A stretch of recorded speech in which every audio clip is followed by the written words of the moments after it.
Welcome to Real Bass Lessons. Today we're going to get back into jazz and a walking bass line. But I'm not necessarily going to teach you a walking bass line. I'm going to teach you some things we need to practice that'll help you be more comfortable and relaxed when you do play a walking bass line. See, there's a couple of approaches to learning. One is learn this and play it. It sounds good. And I teach that way a lot. But another part of learning is learn these things, practice these things, so they will give you facility physically and also sort of conceptually, so you can relax and choose from those when you do play. And really good playing is a combination of both. But today, let's just play a little bit of blues and then we'll get into it and discuss it. Blues in F, jazz blues, chord changes, F7, B flat 7, F7, 2, 5, B flat, F7, A minor, D7, G minor or G7, C7, and then that turnaround, F, D, G, C, F. Good, let's do a little bit of it. A 2, a 1, 2, 3, a 4.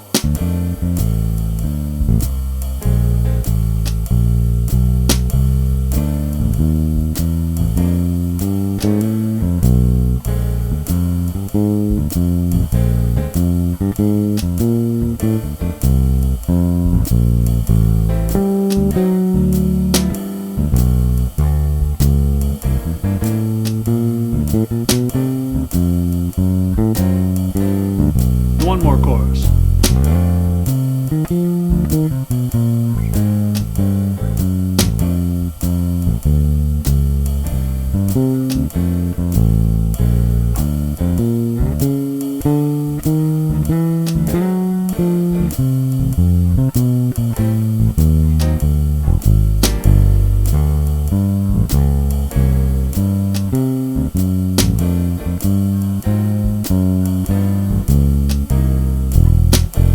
Good, let's stop right there.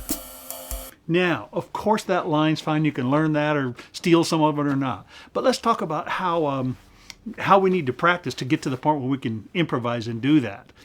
Let's just start with some triads.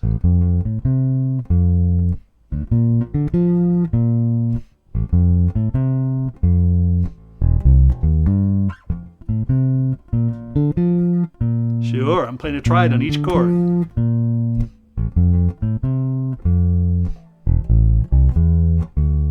I'm going to make a G minor here.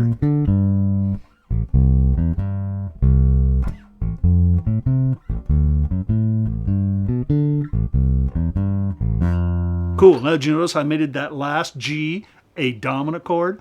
In blues, it sounds real good sometimes to make that 2-chord dominant as opposed to minor. Either one of them work fine. But let's look at it again. F7, B flat 7,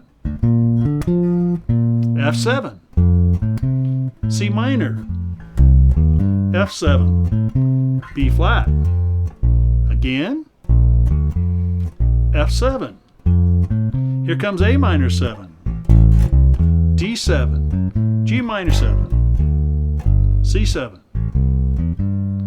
F7, D7, G7, C7, F. Cool. Now here's the place where I don't know, we often lose effectiveness is what it is. And that is, you can say, most of you, sure, I know that. What that means is most of you understand it. And that's a great thing. But in music, if you can't play it well, you just don't know it. So let's practice it a little bit, okay? By the way, we want to learn it in all registers, of course, and then ultimately we want to learn it in all the shapes, not just root, third, fifth. We want to be able to go fifth, third, root, or third, fifth, root, and then of course we're going to get to dominance. But we've got to start by just learning the triad. So let's just play that triad over and over in these different spots. Okay, let's do it with the drum machine. 2, here goes F7, play with me. 2, 3, 4. B flat, C minor,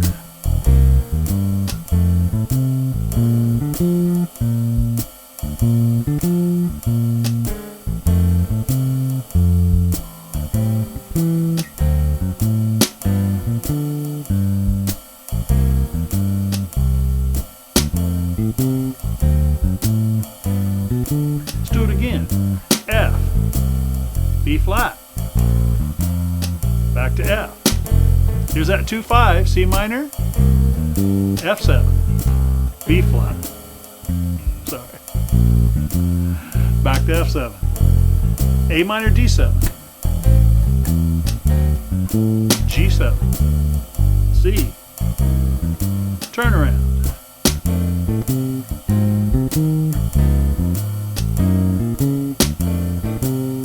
Sure, let me show you. That was a simple one. Our turnaround is the 1 chord, the 6 chord, the 2 chord, the 5 chord. I just played tritone subs. So instead of D7, I went to the A flat. Instead of G, I went to the D flat. Instead of C, I went to the G flat. Watch this. Here it is with the substitutes.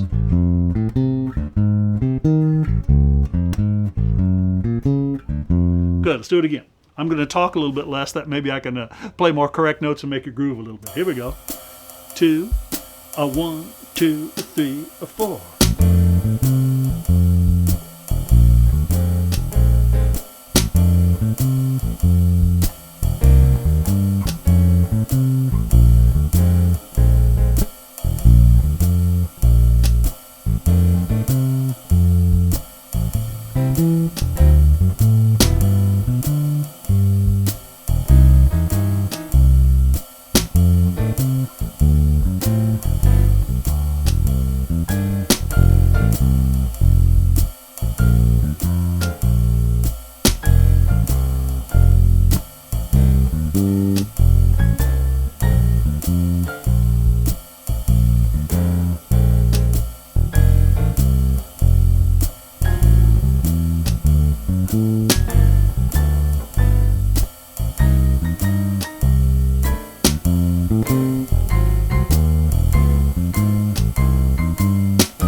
Cool.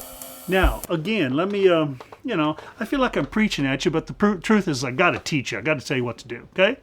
And that is, I know, you go, yeah, that sounds cool, I understand it, but Jim, that sounds kind of sort of simple and dumb and kind of corny. Well, folks, it's called practice. If we're going to play a great line, we got to learn a great line and work one out.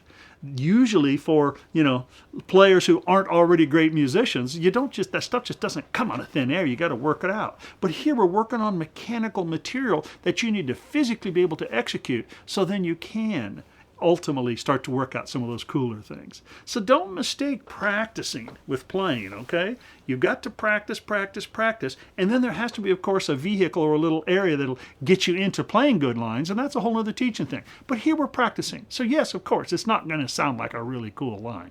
Let's do it some more. Here we go. Same thing. 2, 1, 2, 3, 4.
I just went down the other way. So you got the idea?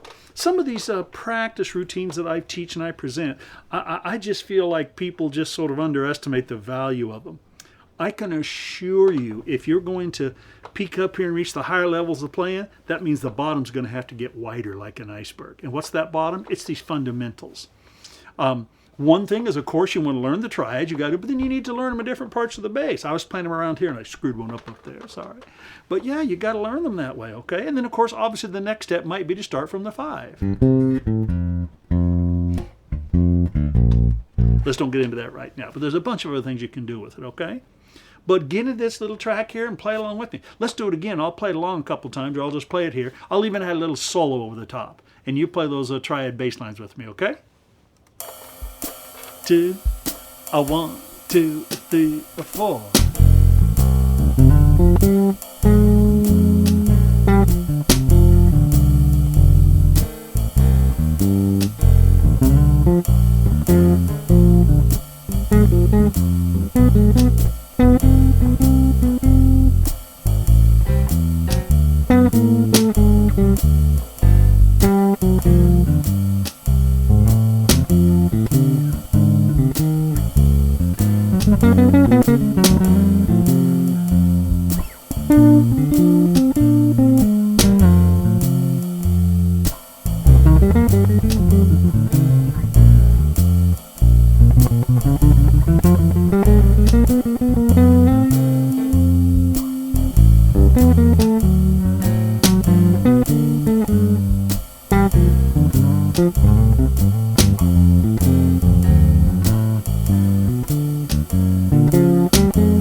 Cool, I think that's enough. Get your bass out and learn these and learn these and learn these. Now, obviously you say, Jim, I think I can already do it. Well, try it. See, there's always an easy way to discover or to, to prove to yourself if you really know what's going on here, and that is record it.